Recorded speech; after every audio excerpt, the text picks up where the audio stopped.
things that make sure that people have access to healthcare when we're in the midst of a global pandemic that is threatening the lives of so many. And that keeps us from entering into economic depressions where people are so concerned about work that they'll step into a global pandemic to do jobs that actually put them and their families at risk. We have the opportunity right now for an immense paradigm shift in how we think about each other, how we care for each other, and how we show up for one another. And that for me is actually the hope in the moment, that as much as feels like there's impending doom and disaster around every corner, there is also the consistent opportunity for mutual aid and solidarity across movements and to make change. An elder once told me that the best time to plant a tree is yesterday, but if you didn't do it yesterday, you can do it today. So we have that opportunity right now in this moment to be planting trees, to be making change. So even with impending doom feeling like it's right around the corner, there is the immense invitation for love, for care, for transformation.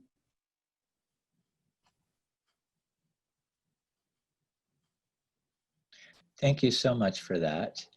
We have a couple of questions to start off with for all of our panelists, and let's begin with this one. The results of the November election are going to impact our organizing landscape for years to come. What do each of you see as the most important focus for our movement between now and then? Can we begin with Nikkita and hear from each of you? I don't necessarily put a lot of faith in electoral politics. Even though I did run for office, even in that moment, it was about building community power and building the strength of our movements. If there's anything that we focus on in this time between now and November, it is seeing our communities become stronger and more empowered to take care of ourselves and each other, and understand our power as people, as the movement that makes and pushes electeds to do what we're demanding. Reality is anytime an elected official decides to do the right thing, it's often because organizers and communities have been putting those demands out there for a long time. We've been doing the work of changing culture, of changing minds, of shifting hearts. And then eventually government seems to catch up with us. So if we commit ourselves in this time period, and honestly, after this time period, after the election is probably more important than even just right now before it, to be building community power and making sure that those that are most affected by disenfranchisement and oppression are at the center of those efforts, guiding our demands, guiding our work, guiding the solutions that we're bringing forward as a movement, then we'll continue to be successful. Elder organizers always tell us when we fight, we win. And that fight does not come by an elected official. That fight comes by the power of community. Thank you so much for that. Sharon, you want to go next? Yes, thank you. So I think, of course, everybody is aware of the incredible stakes during the national presidential election. And most importantly, we have to get more and more people registered and more people voting like it really matters. So please do all you can to get your friends and neighbors. We've got people living in shelters, people living in tiny houses, people who have a right to exercise this important vote. I will also say how important it is at the state level. We depend heavily at the state level on the State Housing Trust Fund so that the Housing Trust Fund can develop permanent supportive housing. The trust fund also funds emergency shelters, as well as the whole, housing for low-wage workers, home ownership, affordable home ownership housing. And most recently, the Housing Trust Fund even came out with requests for proposals for tiny houses and small cottages for homeless people. So we have to elect even our state and state representatives and senators so that we have advocates But it's not just housing, it's also the fact that our unjust taxing system, we right now have an opportunity to have some legislators who will support the capital gains tax, support additional funding. We need funding. We have so many homeless young adults. We have so many people who need behavioral health. These are all controlled by the state. And so we have to re-elect or elect people who are really going to be serving our cause in the state legislature. Thanks so much for that. Juan, your thoughts on the most important focus running up to the elections? Well, Tim, unfortunately, everybody's kind of paralyzed by the elections. We have a big problems, as Nikkita has and Sharon have pointed out. Unfortunately, some of the proposals that are being presented at the state level, like capital gains and other tax proposals, won't cover the amount of the hole that's there, right? I mean, we're talking probably $9 billion hole. And capital gains and any of the other ones, capital gains will probably bring in half a billion in, let's say, in a year. So what are we doing during that period of time? We need to continue to organize. What we've been doing from before, regardless of who gets elected, we cannot stop organizing and getting our people involved. And as Nikkita says, they have to be centered in the work, because the most legislators and most of the people in the political class look at this, at the population, and they balance that with the people that are financing them.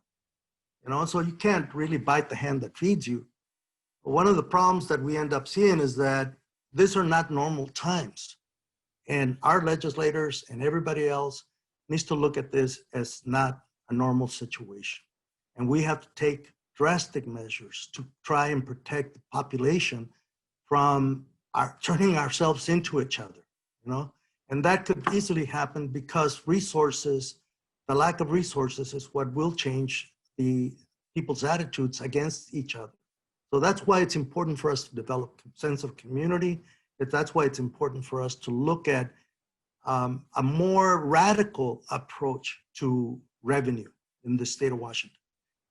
Just like we did during World War II, like we did in World War I, and like we did in the Korean War and in all natural disasters, that the rich in this country at those times were being taxed at enormous rates, 80% taxes and 60% taxes. So those are the kind of measures we have to take in order to bridge a point of stability, because the one that's dictating where we're at is the virus right now. And we're fighting a fight against that idiot in DC, and we should be fighting against the virus. And the only way for us to do that is by continuing to organize, to educate our communities, and move forward. We've always done the organizing. Tim, I know that it's important for us to try to give people a feeling of pushing for the elections.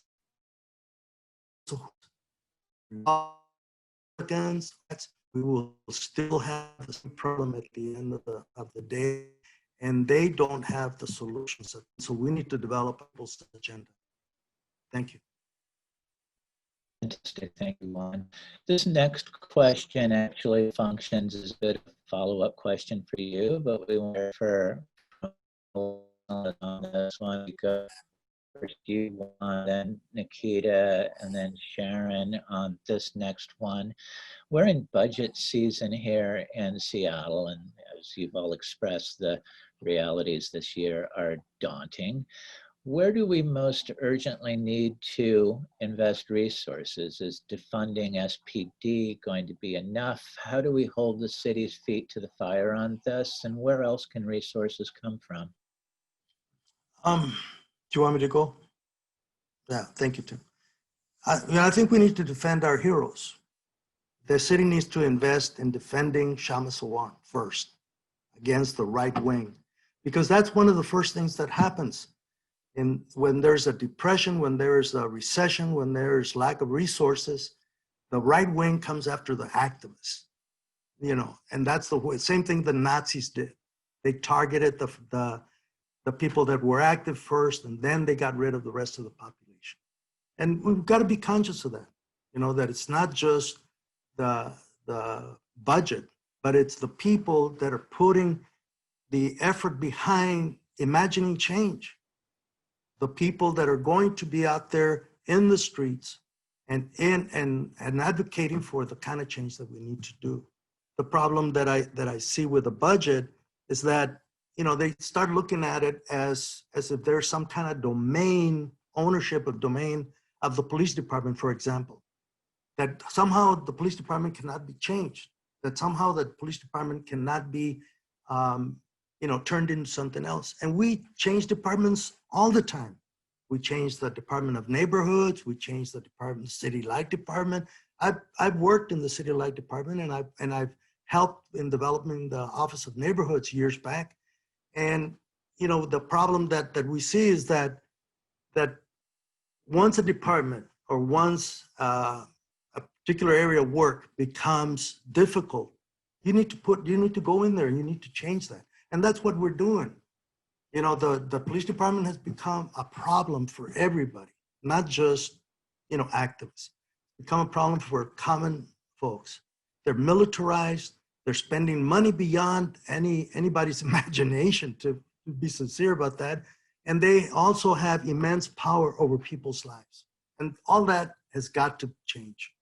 And I think that's, you know, it's important for us to make sure that when we start looking at the budget, that it's not only the department, the police department that needs to be changed.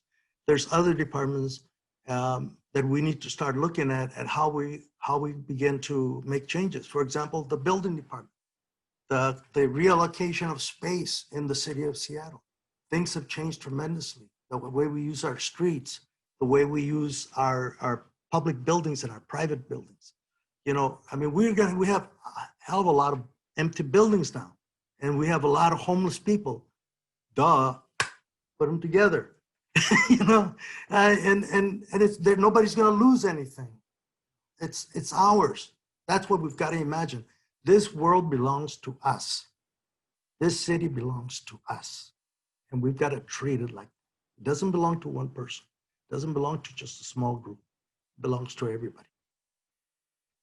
I think that just might be my takeaway from this morning. Thank you for that, Juan.